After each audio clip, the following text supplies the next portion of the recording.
La presidencia de la Asamblea Legislativa no solo era un cargo de poder político en El Salvador, sino también una posición estratégica con acceso a recursos económicos significativos. Más allá de su rol institucional, esta presidencia permitía el control discrecional de fondos y beneficios, lo que convirtió el puesto en un objetivo codiciado por muchos. Que necesitamos $1 millón para reconstruir un poco este edificio, ¿verdad? Necesitamos $275,000 para el tema de uniformes. Presumiblemente no podemos sostener el mismo presupuesto que hemos tenido desde el 2014, subir en gastos de adecuación, remodelaciones de oficinas, construcción de otras oficinas nuevas.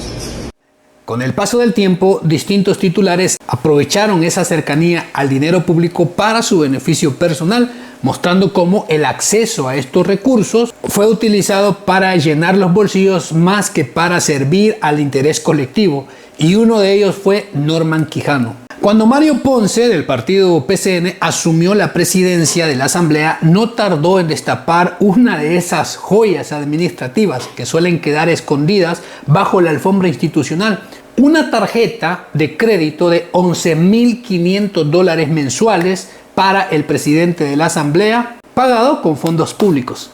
Y él reveló que Norman Quijano sí la utilizaba con total naturalidad. Renuncio absolutamente a todo aquello que las presidencias de la Asamblea Legislativa han tenido. Hemos renunciado a la tarjeta de crédito que tenía el presidente de $11,500 mensuales para uso discrecional. Todo ese tipo de prebendas, este servidor no las quiere. Ponce lo presentó como un dato, pero el monto por sí mismo era un escándalo. Era difícil no verlo como algo más que un abuso, como un robo descarado y escrito como un privilegio oficial.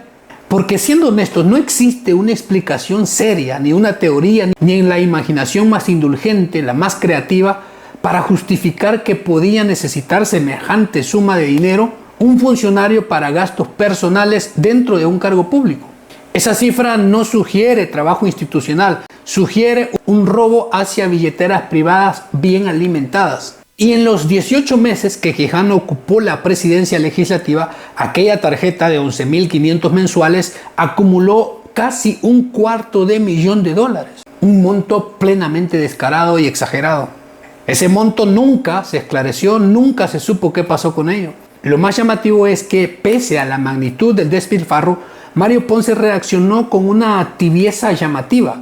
Quizá porque Arena aún conservaba suficiente peso político como para desincentivar cualquier choque frontal. Pero aún así, un caso de ese calibre merecía, como mínimo, una auditoría exhaustiva y posteriormente una denuncia formal ante la Fiscalía. Pero nada de eso ocurrió y el episodio quedó como otro ejemplo de cómo el poder político suele proteger silencios que jamás debían haber existido. Y ante la pregunta de algunos, este tipo de episodios, de casos, debe retomarse de vez en cuando porque funcionan como esos recordatorios incómodos, pero muy necesarios, de lo que el pueblo no puede volver a permitir en la vida política de este país.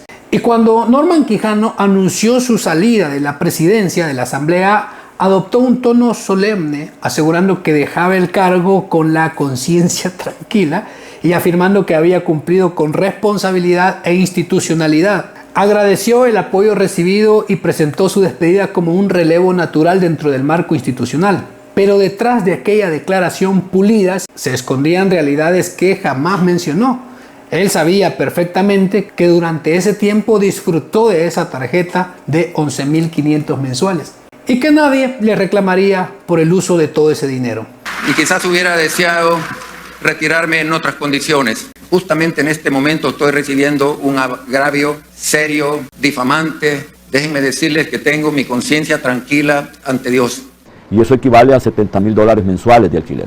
De eso, este servidor no tiene un tan solo centavo para pagar esos alquileres a partir de enero. Y así me han dejado la institución. Tampoco dijo nada del déficit presupuestario que dejó en la Asamblea, consecuencia directa de un manejo financiero que, en vez de ser prudente, rozó lo irresponsable. Así, mientras Quijano hablaba de honor y cumplimiento, omitía los puntos incómodos de su administración. Eso que hoy explican por qué su despedida sonó más a un acto formal que a verdadero cierre de cuentas con la ciudadanía. Lo peor de todo fue que al poco tiempo Al revisar la documentación recibida, Mario Ponce dijo también que la institución enfrentaría un faltante, un déficit de 1.5 millones de dólares. Es decir, faltaba ese dinero que seguramente se había usado para otras cosas y quizá, posiblemente para la tarjeta de Norman. Aunque después se dijo que también había algunos alquileres de oficinas por ahí.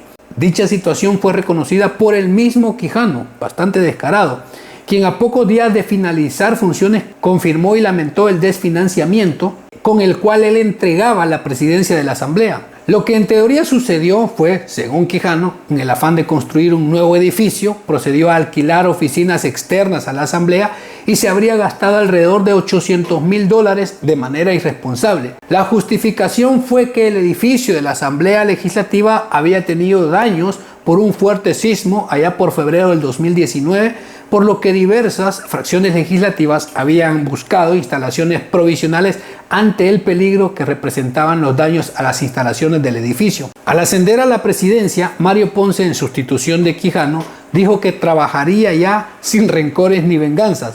Aseguró que asumiría el cargo sin rencor ni revanchas, enfatizando la importancia de mantener una transición respetuosa con Quijano y sin confrontaciones innecesarias. Pero exponer faltantes de dinero y gastos abusivos como esa tarjeta no era revancha, más bien un acto de justicia que debió ser investigado y procesado por las autoridades. Me dejan en la parte institucional un déficit de 1.5 millones de dólares que no lo vamos a tener en el 2020.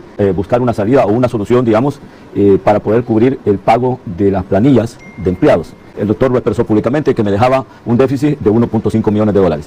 Ponce planteó su asunción como un acto institucional y sin confrontaciones personales, con énfasis en continuar el trabajo legislativo de manera responsable, promover el consenso y mantener el respeto a su antecesor Norman Quijano. Pero de nuevo, el respeto debía ser hacia la justicia y el pueblo salvadoreño, no hacia un político altamente cuestionado por corrupción y despilfarro. Meses después, Ponce intentó buscar la reelección como diputado en el 2021, pero fracasó de manera categórica. No obtuvo los votos necesarios para regresar a la Asamblea.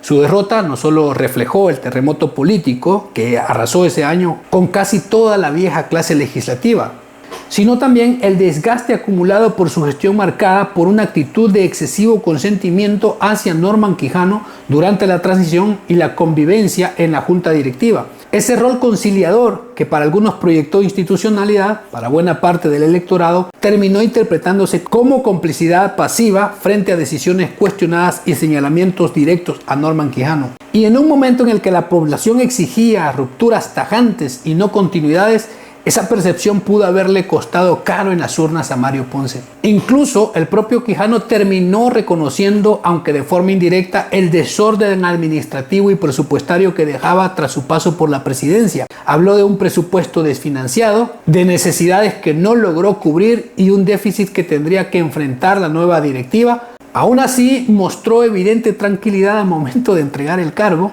Que no podemos mantener el mismo presupuesto. Estamos pagando cánones de arrendamiento y ese 1.5 millones de dólares no estaba presupuestado en este ejercicio fiscal.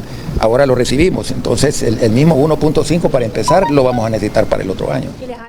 Confiado en que Mario Ponce, con quien mantuvo una relación política de colaboración, no procedería con una revisión rigurosa ni profundizaría en las irregularidades heredadas. Esa calma pública revelaba que Quijano no temía una fiscalización seria por parte de Ponce, asumiendo que la transición sería más amistosa que crítica, pese a la magnitud del desorden que dejaba.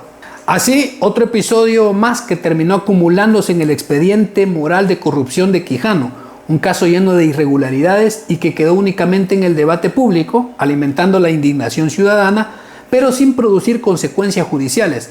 Fue en la práctica una raya más al tigre de la corrupción institucionalizada, pero al menos dejó algo claro, expuso ante los ojos de la población lo que durante años fue un secreto a voces, el abuso sistemático y la opacidad con que se manejaba el Parlamento frente a la impunidad. Quedó la certeza colectiva de que aquella forma de administrar lo público no era la excepción, sino la regla que muchos preferían mantener oculto, y hasta hoy todavía se está luchando contra ese tipo de cosas. Al final, Norman Quijano prácticamente lo enviaron a un retiro disfrazado de honor en el Parlamento Centroamericano, una especie de jubilación política anticipada para quien intentaba escapar de escándalos que hacían ver sus irregularidades administrativas como simples travesuras. Sus problemas más graves, el financiamiento turbio y las negociaciones con las pandillas, eran de otro calibre, y todos lo sabían. Por eso huyó del país y posteriormente a Estados Unidos para no dar la cara ante la justicia. Pero para inicios del año 2026 circulaba la presunción de que Quijano estaba detenido en los Estados Unidos por el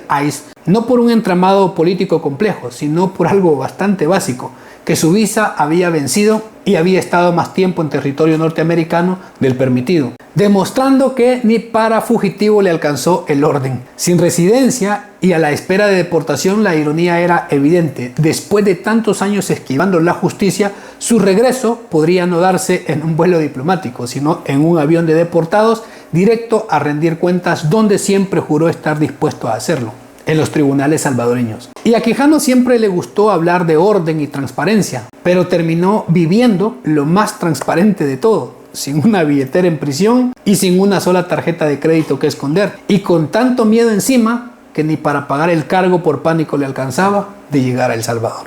Muy bien, puede dejar su opinión en los comentarios respecto a este tema. Muchísimas gracias por llegar hasta el final y siempre estar apoyando este contenido. Cuídense mucho, nos vemos. Hasta luego. Chao.